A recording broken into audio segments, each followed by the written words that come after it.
Donald Trump once said he identified with Ayn Rand's character, Howard Rourke, in The Fountainhead. An architect so upset that a housing project he designed didn't meet specifications, he had it dynamited. Others in Trump's circle were influenced by Rand.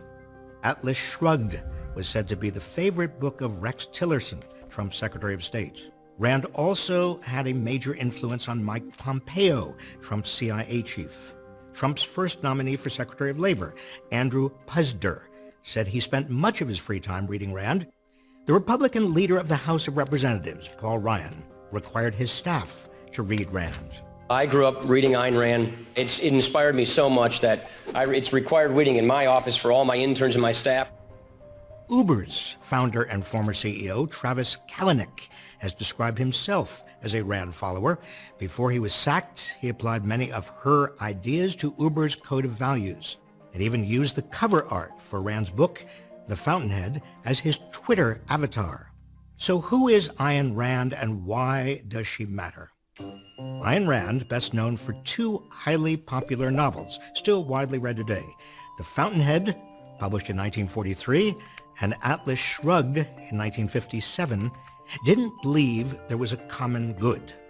She wrote that selfishness is a virtue, and altruism an evil that destroys nations. When Rand offered these ideas, they seemed quaint, if not far-fetched.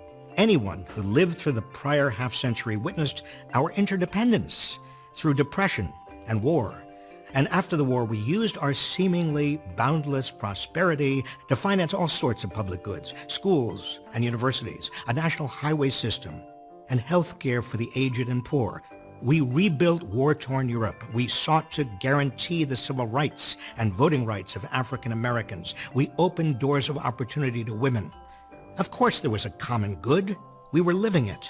But then, starting in the late 1970s, Rand's views gained ground. She became the intellectual godmother of modern-day American conservatism. This utter selfishness, this contempt for the public, this win-at-any-cost mentality is eroding American life. Without adherence to a set of common notions about right and wrong, we're living in a jungle where only the strongest, cleverest, and most unscrupulous get ahead, and where everyone must be wary in order to survive. This is not a society. It's not even a civilization, because there's no civility at its core. It's a disaster. In other words, we have to understand who Ayn Rand is so we can reject her philosophy and dedicate ourselves to rebuilding the common good. The idea of the common good was once widely understood and accepted in America. I mean, after all, the U.S. Constitution was designed for we the people, seeking to promote the general welfare, not for me the selfish jerk seeking as much wealth and power as possible.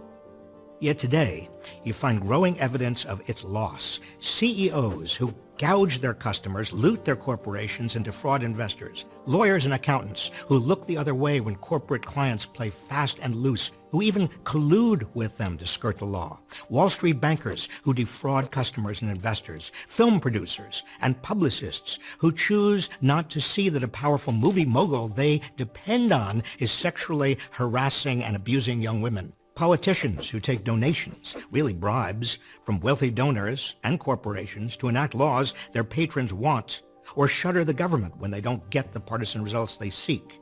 And a president of the United States who repeatedly lies about important issues, refuses to put his financial holdings into a blind trust, and then personally profits off his office and foments racial and ethnic conflict. The common good consists of our shared values about what we owe one another as citizens who are bound together in the same society. A concern for the common good, keeping the common good in mind, is a moral attitude. It recognizes that we're all in it together. If there is no common good, there is no society.